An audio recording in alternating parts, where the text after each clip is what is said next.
Assalamualaikum warahmatullahi wabarakatuh. Perkenalkan, nama saya Muhammad Iqbal Maulana. Saya adalah mahasiswa Teknik Elektro Universitas Jenderal Ahmad Yani angkatan tahun 2018. Pada kesempatan kali ini saya akan mempresentasikan mengenai konsep dasar telekomunikasi untuk memenuhi ujian tengah semester mata kuliah Sistem Telekomunikasi dengan dosen pengampu Bapak Desena Permana. Yang pertama adalah pengertian komunikasi. Apa sih komunikasi itu? Menurut bahasa, komunikasi adalah sebuah proses interaksi untuk berhubungan dari pihak satu ke pihak yang lainnya. Menurut Kamus Besar Bahasa Indonesia, komunikasi adalah pengiriman dan penerimaan pesan atau berita antara dua orang atau lebih sehingga pesan yang dimaksud dapat dipahami, hubungan dan kontak dan lain sebagainya. Yang berikutnya, apa itu telekomunikasi? Telekomunikasi terdiri dari dua kata yaitu tele dan komunikasi. Tele berarti jauh dan komunikasi berarti proses penukaran informasi antar individu melalui sistem simbol bersama. Maka telekomunikasi adalah proses pertukaran informasi jarak jauh yang dapat dilakukan antar individu maupun kelompok. Berikutnya pengertian telekomunikasi menurut Undang-Undang Dasar Negara Republik Indonesia tahun 1999 nomor 36. Telekomunikasi adalah setiap pemancaran, pengiriman, atau penerimaan dari setiap informasi dari bentuk tanda-tanda, isyarat, tulisan, gambar, suara, dan bunyi melalui sistem kawat, optik, radio, atau sistem elektromagnetik lainnya.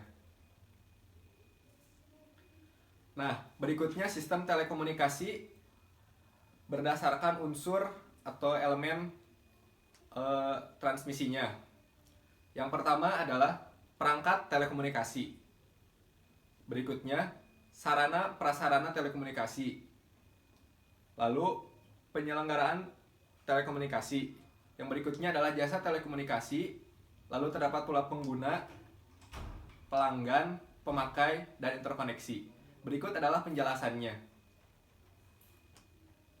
Perangkat telekomunikasi adalah sekelompok alat telekomunikasi yang memungkinkan bertelekomunikasi atau berhubungan.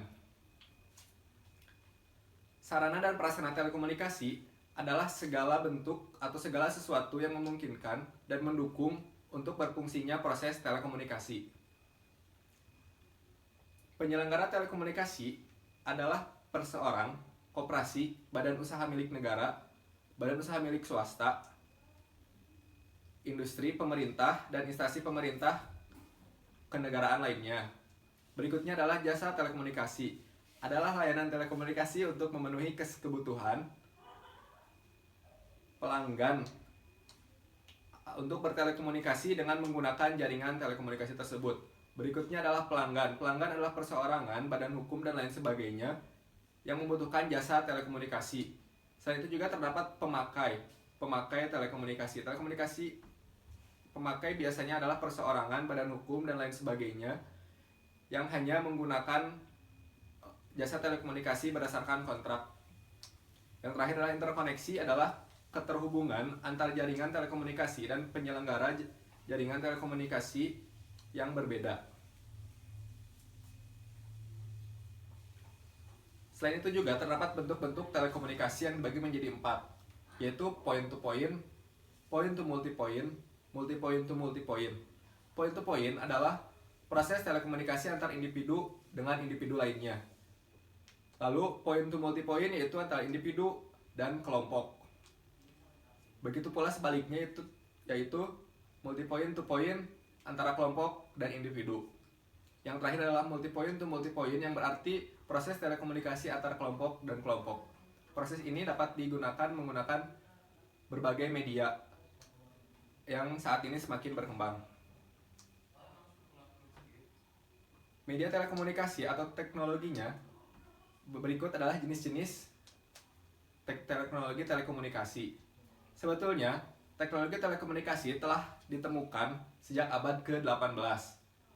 Berikut ini adalah beberapa teknologi telekomunikasi yang sudah ditemukan. Yang pertama ada telegraf. Telegraf berfungsi mengirimkan kode atau morse yang berikutnya akan diterjemahkan kembali agar dapat dimengerti oleh bahasa manusia. Yang kedua adalah telepon yang masih saat ini umum digunakan, yaitu mengirim pesan suara, hanya dapat mengirim pesan suara. Selanjutnya adalah fax, mengirim dokumen berupa tulisan atau gambar.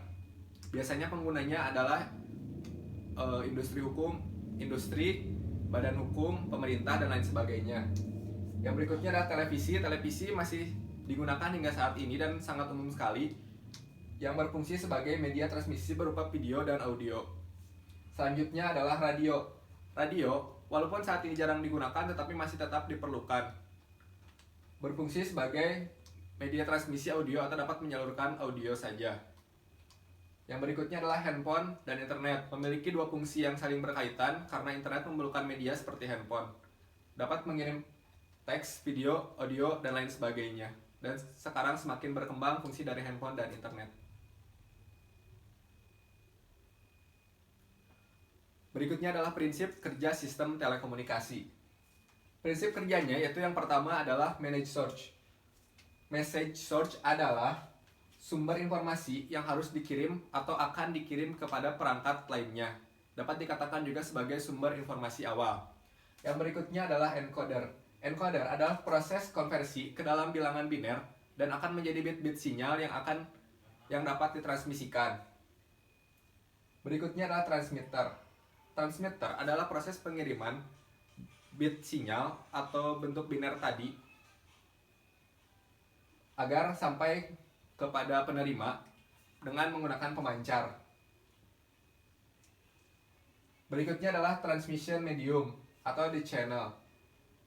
Ini merupakan media transmisi agar informasi dapat disampaikan. Media transmisi tersebut dapat berupa radio, optik, koaksial, kabel, wireless, dan lain sebagainya. Berikutnya adalah receiver. Receiver adalah proses penerimaan informasi yang telah dikirim, dapat berupa bit sinyal atau biner yang tadi disebutkan. Selanjutnya adalah decoder. Decoder adalah proses konversi kembali dari bit sinyal atau biner menjadi informasi yang dapat dipahami. Selanjutnya adalah message destination, adalah pesan atau informasi yang telah melalui proses yang tadi disebutkan sampai kepada penerima.